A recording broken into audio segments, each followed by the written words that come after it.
नमस्कार मित्रों, मैं प्रोफेसर सीपी भसीन, पूर्व वरिष्ठ प्राचार्य रसायन शास्त्र हेमचंद्राचार्य उत्तर गुजरात विश्वविद्यालय पाटन आपके सम्मुख एक नए वीडियो के साथ हाजिर हूं। एक वीडियो मैंने अपलोड किया था, आप सर्वश्रेष्ठ वक्ता कैसे बन सकते हैं, आप श्रेष्ठ वक्ता कैसे बन सकते हैं, उसके कुछ बिंदु स्पष्ट करते हुए वो वीडियो मैंने पूरा बनाया था। अब कुछ व्यक्तिगत जानकारी आपसे शेयर करना चाह रहा हूं। यह बहुत लोगों के लिए शायद प्रेरणा या मोटिवेशन का सोर्स हो सकता है। मित्रों, स्कूल और कॉलेज दोनों की शिक्षा में काफी अंतर होता है। वैसे मैं कई बार सोचता हूं, शायद विज्ञान का विद्यार्थी जितना कर पाता है, शायद कला और वाणिज्य का विद्यार्थी एक्स्ट्रा करिकुलर एक्टिविटी या पाठ्येतर प्रवृत्तियों में विज्ञान वाले से बहुत ज्यादा कर सकता है। मैंने 1975 में 11वीं की परीक्षा पास की थी। बताना चाहूंगा, चूंकि मैं राजस्थान से शिक्षा मैंने ग्रहण की है। 1974 में 10वीं बोर्ड था और 1975 में 11वीं का बोर्ड था। 10+2 नहीं आया था, लेकिन 10th और 11th दोनों बोर्ड की परीक्षाएं कंपलसरी थी राजस्थान में, जो कई दूसरे राज्य में नहीं हो सकती। 11वीं के बाद कॉलेज में प्रवेश लिया। ये शुरू से ही सोचा हुआ था, बनना टीचर ही है, प्रोफेसर ही ये कह दूं। अब जब मैं स्कूल में था, एक्स्ट्रा करिकुलर एक्टिविटीज को मैं उतना ही इंपॉर्टेंट मानता था जितना अपने क्यूरिकुलम को मानता था, अपने सिलेबस को मानता था। उस समय मैं एनसीसी में था, एयर विंग में था, फ्लाइट सार्जेंट था और बेस्ट कैडेट का अवार्ड मुझे मिला था, बेस्ट कैडेट। डिबेट उस समय से ही मेरी हॉबी थी और डिबेट चूंकि स्कूल लेवल पे बहुत कम होती है, मैं कह रहा हूं, या तो स्कूल में होगी या फिर जिला स्तर पर होती थी, राज्य स्तर पर उस समय राजस्थान में नहीं होती थी। एनसीसी, डिबेट, और अब एक बहुत ईमानदारी की बात बता रहा हूं, चूंकि राष्ट्रीय स्वयंसेवक संघ पर प्रतिबंध 1975 जून में लगा था, 10वीं और 11वीं दोनों में ही दैनिक शाखा का मुख्य शिक्षक होने के नाते मेरा कर्तव्य था कि मैं समय पर राष्ट्रीय स्वयंसेवक संघ की शाखा लगाऊं और उसका विसर्जन करूं। उसके उपरांत जो स्वयंसेवक शाखा में नहीं आए हैं उनके बारे में जानकारी प्राप्त करूं। मैं लगभग एवरेज दिन के 4 घंटे एक्स्ट्रा करिकुलर एक्टिविटी में दे दिया करता था। जब मैं कॉलेज में आया, वही एनसीसी के प्रति उत्साह, एनसीसी की ड्रेस इश्यू करवाई। जब अपना सिलेबस देखा, 10 से 4:40 तक क्लासेस होती थी, और जब अपनी एक शेड्यूल को देखा, मैंने कहा नहीं सीपी भसीन, अब तुम्हें यहां निर्धारण करना पड़ेगा एनसीसी को छांटना है या डिबेटिंग को छांटना है। अल्टीमेटली मैंने एनसीसी की ड्रेस जमा करवा दी थी और डिबेटिंग को अपना पैशन या जुनून बनाया था। मित्रों, मैं यह बताना चाहता हूं, जब किसी चीज को आप पैशन या जुनून बनाने की प्रतिज्ञा कर लेते हैं, दुनिया की कोई ताकत आपको नहीं रोक सकती। यह मैं अपने व्यक्तिगत एक्सपीरियंस के अनुभव के आधार पर बता रहा हूं। उस समय जो वाद विवाद प्रतियोगिताएं होती हैं, उत्साह से भाग लिया करते थे। संयोग से मुझे फर्स्ट ईयर सेकेंड ईयर सनातन धर्म राजकीय महाविद्यालय ब्यावर से करने के बाद तृतीय वर्ष बीएससी में माणिक्यलाल वर्मा राजकीय महाविद्यालय भीलवाड़ा में पिता के स्थानांतरण के कारण जाना पड़ा।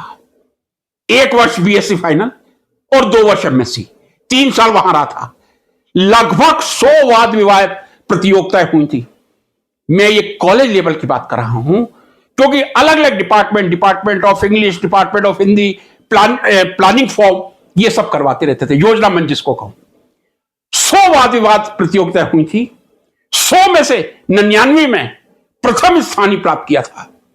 एक वाद विवाद प्रतियोगिता मुझे याद है, फरवरी 1980 की, जिसमें मैंने द्वितीय स्थान प्राप्त किया था और प्रथम नंबर पे मेरा कोई विद्यार्थी मित्र कॉमर्स का था।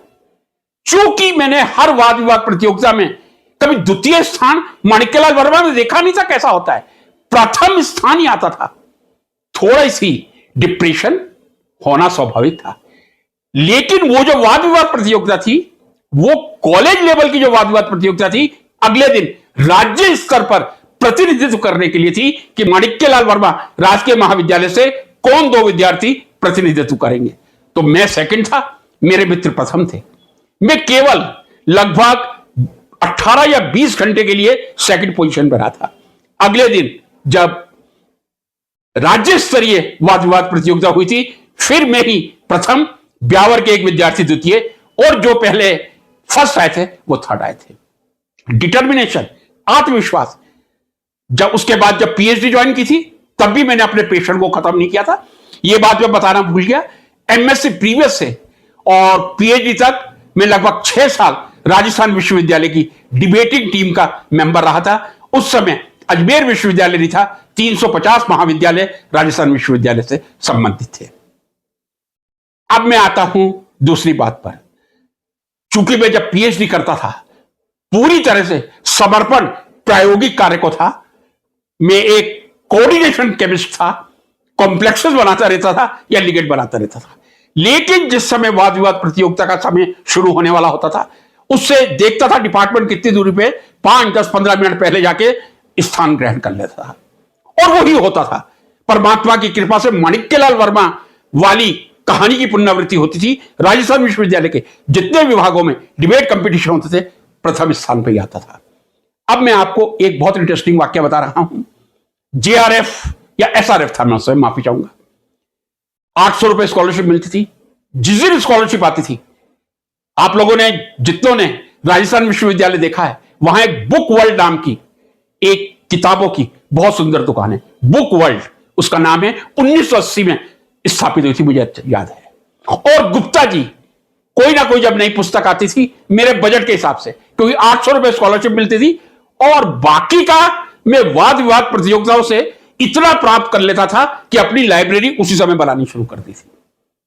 बैंक में जा रहा था पैसे निकलवाने, तो एक कोई मित्र मिल गए, बोले भसीन साहब यहां कैसे दिख रहे हैं आप? मैंने कहा बैंक जाया था पैसे। अरे आज तो फिलॉसफी डिपार्टमेंट में डिबेट कंपटीशन है। मैंने कहा मुझे मालूम नहीं चला, हो सकता है नोटिस गया। बोले पक्का मैं आपसे कह रहा हूं 20 दिन पहले नोटिस आ गया था, शायद केमिस्ट्री डिपार्टमेंट में ना लगाओ, आप अभी चले जाइए। मैं और मेरे मित्र थे। अब डिबेट का मैं सुन लूं और रुक जाऊं, वो नहीं हो सकता था। भाग के फिलॉसफी डिपार्टमेंट में पहुंचे। चूंकि राजस्थान विश्वविद्यालय में एक, ये कह दो, रेपुटेशन ठीक बनी हुई थी। जो टीचर्स भी थे फिलॉसफी डिपार्टमेंट के, प्रोफेसर कह दूं या रीडर कह दूं, जैसे मुझे देखा, आइए आपका नाम लिखते हैं, यह उनकी मेहरबानी थी। नाम लिखा और 5 मिनट बाद नंबर आया। वो डिबेट थी, एक्सटेम्पोर नहीं था, उसका विषय 25 दिन पहले आ गया था, लेकिन मैंने उसी समय विषय वस्तु को रखा और प्रथम स्थान प्राप्त किया था। लेकिन जब भी कुछ हम कहते हैं, उसके लिए प्रमाण देने की आवश्यकता होती है। बिना प्रमाण के कोई स्वीकार नहीं करता। मैं बहुत ही आदर के साथ, कोई अभिमान के साथ नहीं, ये चंद सर्टिफिकेट्स आपके सामने रख रहा हूं जो मैंने मंच से ही प्राप्त किए हैं। ज्यादातर इसमें वाद विवाद प्रतियोगिता, आशुवार्ता या इलोक्यूशन के हैं। कुछ स्मरण शक्ति प्रतियोगिता के भी हो सकते हैं। कुछ सीएसआईआर का जो सीएसआर कंपटीशन सक्सेस रिव्यू का पजल कॉन्टेस्ट होता था, उसके भी हो सकते हैं। ये जो वाद विवाद प्रतियोगिता के प्रमाण पत्र हैं, मैं समझता हूं इन्होंने मुझे अपार आत्मविश्वास प्रदान किया है।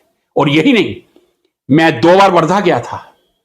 वर्धा में गांधी फिलॉसफी पर हर साल जनवरी में, अभी भी होती है, बजाज परिवार की ओर से वर्धा जो नागपुर के पास है, वह हर विश्वविद्यालय से एक प्रतिनिधि को बुलाया जाता है और गांधीयन थॉट पे वक्तव्य करवाया जाता है। मुझे याद है 1981 में विषय था गांधी जी के सपनों का भारत, और वो सपने कहां तक साकार हुए। 1983 में गया था गांधी जी की सत्याग्रह की परिकल्पना और जनतंत्र में सत्याग्रह का स्थान। National council of cooperative training, ये हर साल बहुत ही बेहतरीन वाद विवाद प्रतियोगिताएं करवाते थे। वर्धा का मुझे ध्यान है, मैं नहीं कह सकता कि national council for cooperative training अभी डिबेट करवा रहा है या नहीं। बेंगलोर में 1982 में डिबेट थी। व्यक्तिगत मेरा सेकंड पुरस्कार था, प्रथम मेरे इलाहाबाद विश्वविद्यालय के कोई मित्र से, द्वितीय में था, लेकिन ट्रॉफी राजस्थान विश्वविद्यालय हो गई थी। इसके बाद national council for cooperative training Lucknow में, ऐसे अनेक राष्ट्रीय स्तर की प्रतियोगिताएं थी। एक मुझे याद आ गई, 1984 में थी, विवेकानंद फिलॉसफी पर, और वो रामकृष्ण मिशन इंस्टीट्यूट कैलकाटा में हुई थी। उसके बाद जब मैंने प्राप्त किया था, तब राजस्थान विश्वविद्यालय में 1984 में एक नया रिकॉर्ड बनाया था। कहना यह चाहता हूं कि आप मेहनत से लगे रहिए। आप एक से अधिक एक्स्ट्रा करिकुलर एक्टिविटी नहीं कर सकते, एक को पकड़ के रखिए, लेकिन दुनिया को दिखा दीजिए कि यदि मैं आ गया हूं तो अब आप विचार में पड़ जाइए कि आप कंपटीशन में आगे आएंगे या मैं आगे आऊंगा। माफी चाह रहा हूं, यह अभिमान नहीं कर रहा, लेकिन आत्मविश्वास की एक छोटी सी पंक्ति अपने युवा मित्रों के लिए समर्पित करना चाह रहा हूं। युवा मित्रों, एक बात और कह दूं, यदि आपको आत्मविश्वास भरना है, युवा मित्र, प्रौढ़ मेरे मित्र, जिनके बच्चे हैं, जिनके ग्रैंड चिल्ड्रन हैं, यदि आपको अपने बच्चों में आत्मविश्वास भरना है, सेल्फ कॉन्फिडेंस भरना है, डिबेटर बनाइए, स्टेज फियर अपने आप दूर हो जाएगा।